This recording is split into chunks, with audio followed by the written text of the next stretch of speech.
Hello and welcome back to another video, and we are going to be looking at the Megane 250 RS. It is due for its yearly service. Now, I've owned this car for about 2 years now. I'm going to be doing a bit of a health check and also a brief update, as my very first video on YouTube was fixing a leak on the rocket cover, and I just want to make sure that there's no further leaks. This car doesn't get driven a hell of a lot. It's probably like, you know, every month or so. I think since I bought it 2 years ago, I've probably put about 5,000 kilometers on it, which is next to absolutely nothing. So let's get straight into it. I'm going to change the oil and I'm going to do a bunch of different checks to make sure all the fluids are up to date and that nothing else is going wrong.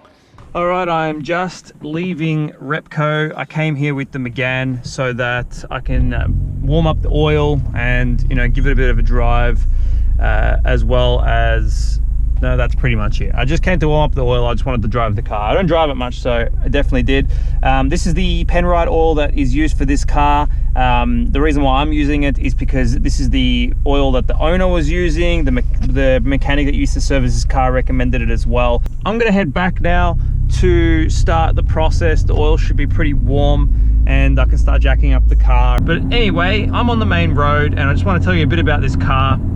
I do plan on doing a bit more of a detailed, informative video about it. A lot of people don't know this car. When I pull up at some meets, people are like, what the hell are you driving? I don't really know what that is. Only Renault people who have owned these before know what to expect with this type of thing. But pretty much this is a tuned version. There are a few bolt-ons. I did none of this myself. It was all done by the previous owner.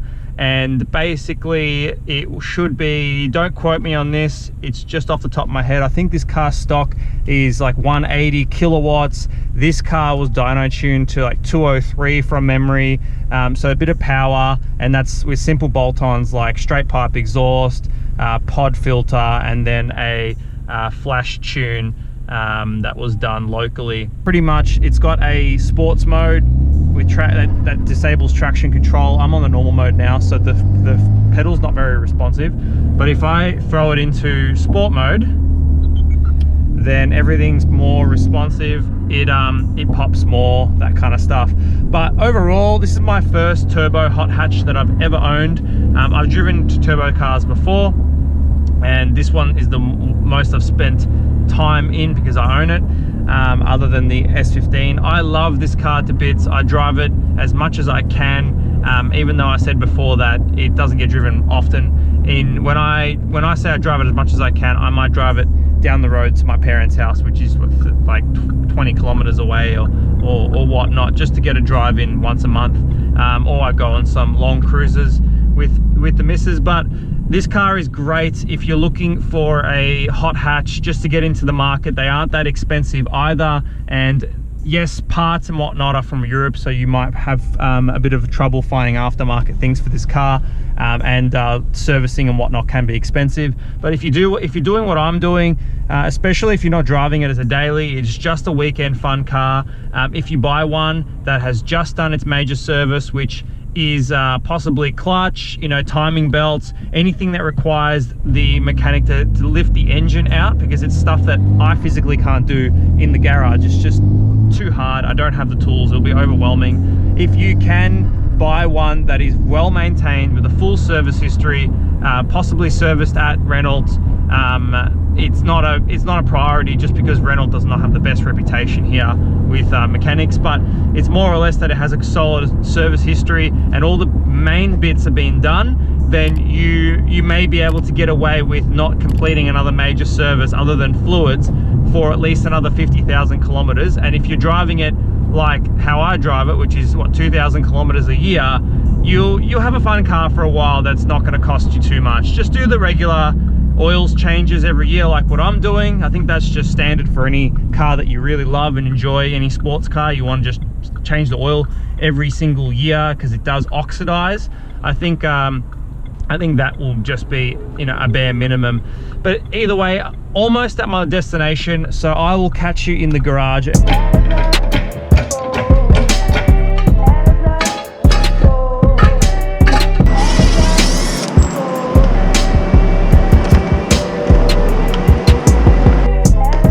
Now, common issues that I'm aware of, there is a tiny leak here. Now, I haven't checked this since the last year when I did an oil change, so you can probably see the leak is so minor, very common on any car really. My previous car had a rear main, and my previous car before that had a rear main, and when you change the clutch, because this is going to come apart anyway, and they have to take the engine out so they can fix this and just reseal it, so it's not really a big deal. So oil first, then filter. Let's do it.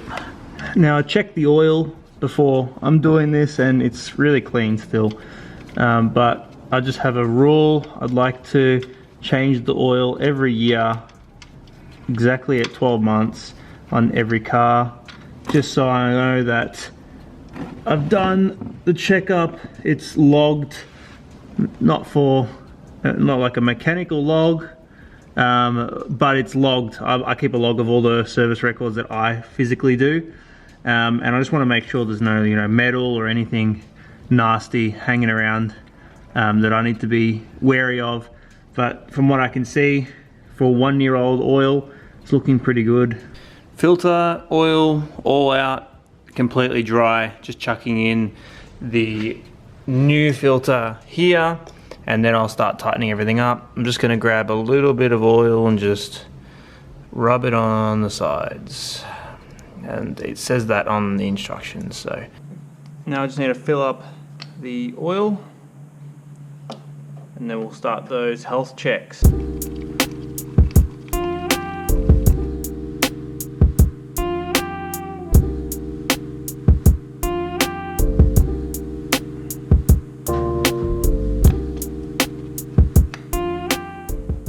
What I'm going to do now is quickly just reset the service indicator, and then I will start checking around the car. So let's, we'll have to start it again. Let's just wait for it. Okay, it says service required. So all you need to do is hold this down. There we go. No more service required. That's set for another 10,000, or I think another year. So that's all good and well. Alright, so I was filming before, removing all these coil packs, but I had the GoPro off and I didn't realize that I wasn't filming. Very rookie mistake. Basically what I've checked, coolant is healthy. There used to be oil residue all over this rocket cover. Right now, after 2 years, there is still no oil residue. Taking off these coil packs to reveal the spark plug, there is no oil inside there either, so that's a win. There is nothing wrong there. This mount is fairly okay. I can see that it's starting to pry apart at the top, so it possibly requires replacement at some point. This mount is really easy to take out. I've taken it out before. There's enough fluid in there. Let's have a look. And yeah, we're clear. There's healthy fluid in there as well. Let's have a look underneath the car now. That's tight. That was tightened with a torque wrench, 20 Newton meters torque, found online. I had a manual last time, but I was just being lazy, so I didn't pull it out. I'm sure it's still hand tight. I'm sure it's fine. Now, keeping in mind, because I just did the oil change, there is a bit of oil that I haven't cleaned up yet, but I've done as best a job as I can. So I can see there doesn't seem to be any new oil coming from the oil filter, so that's all good and well. There's a aftermarket mount. I can see that. Doesn't look like it needs replacing. I think that got replaced before. Nothing seems to be broken. All the fuel lines and whatnot are still okay. And I don't see any clear signs of exhaust leaks or anything like that. Exhaust looks fine as well. Like I said, I don't drive this much, but because it's low, I am worried that something gets kinked or hit that can cause problems. Okay, that is all for today. So those who have asked me questions on my very first video about the Megane, the progress, this video should have answered all your questions in regards to how it's going over the last 2 years. I am inspired to try and make more videos on the Megane because it's such an amazing car. So do keep an eye out for some more content on the Megane, but there's still S15 and Civic content coming out soon, as well as other bits and pieces. But anyway, have a good day, and we'll catch you in the next one.